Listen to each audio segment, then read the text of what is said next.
So I'll just share my personal experience. Like I told in my other talk, I was working with Doug. I emailed Doug every single day for 90 days straight and was just right into it. So my personal experience was that doing the diet and doing it properly, and I think Doug talks about this a lot in his teachings, but when it's done properly, the whole, like detox thing and all that stuff really isn't like that bad and doesn't last that long usually. And so I didn't have any major detox problems.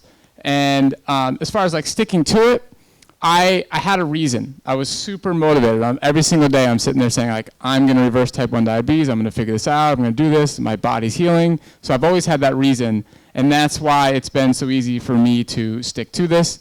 I mean, once you do it for like a couple of years, it's just your new life. Like doing something else would feel weird to me. So it's just normal. So that's just my personal experience. Yeah, for me, trying to get onto it for 10 years before I actually did it was really difficult. But when I actually did it, again, I was motivated. I had reason to. And my best piece of advice is to wake up every morning and tell yourself, this is your goal for the day. Today, I am raw vegan. Today, I'm going to eat lots of fruit. And plan your day out. It takes 20 seconds, really. It says, you talk to yourself and you say, okay, well, I'm going to have bananas for breakfast. I'm going to, have those peaches I had on the counter for lunch, and you plan it in your head, and it only takes 20 seconds. But once you have it planned in your head, it's kind of sitting in the back of your head. So when lunch comes around and you're like, instead of not thinking about it and saying, oh, what am I going to have for lunch, and you just kind of grab whatever, you already have that in the back of your mind. You're like, oh, I told myself I would have these peaches, so you're going to eat the peaches. So that really helps. And also, the first couple days that I was switching over, you get those cravings for those old things that that you ate all the time.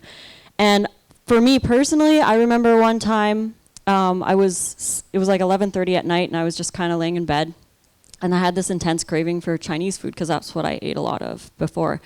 And there was no way for me to go to the store.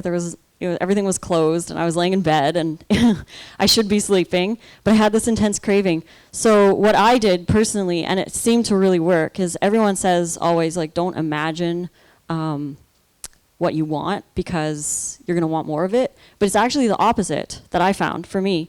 If I imagined eating that food, then it kind of appeased my brain, and I'd have like 4 bites in my mind, and I'd be like done. I'd be thinking about mowing the lawn or folding the laundry or whatever, after having 2 bites.